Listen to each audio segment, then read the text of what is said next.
ज्योतिष शास्त्र में सूर्य का महत्व बहुत कीमती है।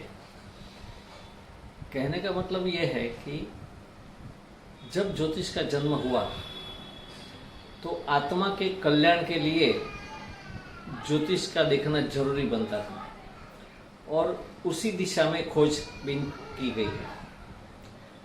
सूर्य आत्मा का कारक होने की वजह से उसको केंद्र में रखकर उसको लग्न बनाकर ऋषियों ने जो फलादेश दिया है वो बहुत महत्वपूर्ण है। सूर्य को मेष राशि में या तो लग्न में रखो तो ये उच्च का हो जाता है। लग्न में कौन सी राशि है उसके पर भी डिपेंड होता है।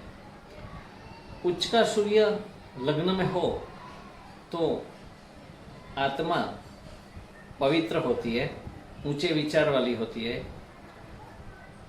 बहुत सारे स्वप्नों को अपने साथ लेकर चलती है और ऐसे आदमी को हमेशा तकलीफ होती है क्योंकि उसके विचारों के अनुरूप समाज में कुछ भी नहीं होता। तो इस तरह से पहला भाव विचारों का होने से वहां पर सूर्य को कौन सी राशि, कौन सा ग्रह उसके साथ बैठा है वो सभी का विचार करके हमको बताना है। अगर सूर्य के साथ चंद्र को रखे तो अमावस्या का योग बनता है। अमावस्या अशुभ नहीं है। जिसका भी जन्म अमावस्या में होता है वो हमेशा इंटेलिजेंट ही होता है। सिर्फ फर्क उतना है कि 12 राशि में कौन सी राशि में अमावस्या बनी हुई है, इस पर यह निर्भर करता है। और जहां सूर्य चंद्र बैठे लग्न में और उसके मालिक को गुरु देखे तो 4 चांद लग जाते हैं।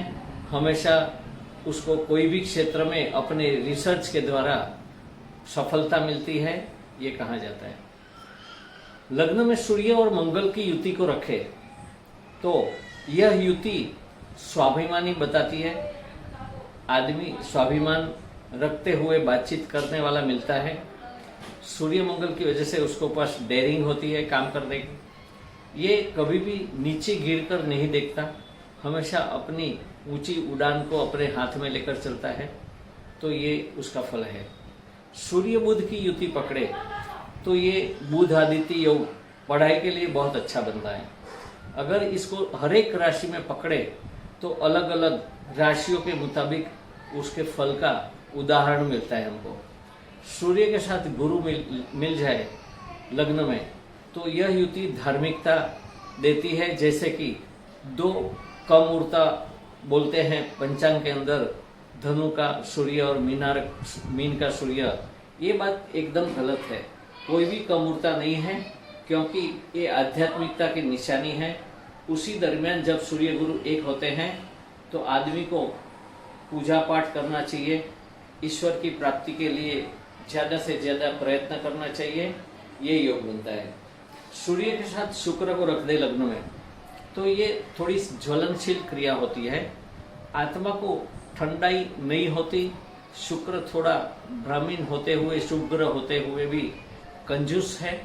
सूर्य और शुक्र साथ में हो तो दोनों शत्रु ग्रह साथ में बैठकर कुछ न कुछ चिंता सताती रहती है उनको। ये भाव बनता है। सूर्य के साथ शनि रखे तो पिता पुत्र होने पर भी एक दूसरे को अशुभता से, अशुभ नजरों से देखने वाले हैं। ये हाथ में आने वाली तक चली जाती है, इनका काम नहीं बनता, हर काम में रुकावट आती है और ऐसे ही इनकी जिंदगी खत्म हो जाती है।